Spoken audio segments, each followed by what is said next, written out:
So we're ending today this series on, we're calling it BC because we're looking at the prequel to Christmas. The story leading up to the story, just as you can't understand a person in the present without understanding their story leading up to the present, so also you don't fully understand what Christmas is about until you understand some of the story that led up to it.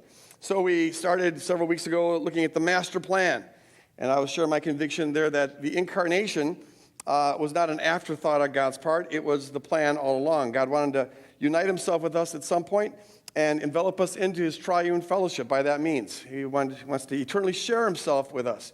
That became a rescue mission after the rebellion, and it required Christ to not only become a human being, but to suffer and die. But the union with us was a plan from the start. And then we looked at the genealogy of Jesus last week and saw that there's some dicey people in Jesus' past, which communicates something significant to us. If you weren't here, I encourage you to go back and get that message. And then on Christmas Eve, we looked at prophecies, how certain aspects of Jesus' life and death were foretold. And so today we're going to wrap up this series by looking at the way in which Christ fulfills all the promises of God that are found throughout the Old Testament. He's the fulfiller of all these promises. We're entitling this message, Keeping Christmas.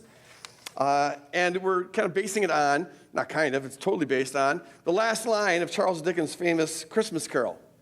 And in this line, Scrooge says this: he vows to honor Christmas in my heart and to try to keep it all the year. I will live in the past, the present, and the future. The spirits of all three shall strive within me.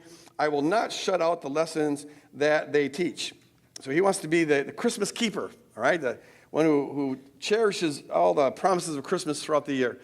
What we're going to see in this message is that Christ, that little baby born in Bethlehem, is the fulfiller of all of God's promises. This is what Christmas is all about. It fulfills all the promises of God towards us. But not only that, but what I hope we get to understand by the end of this message is that Christ also fulfills all that is required of us towards God. He's the fulfiller of both sides of this.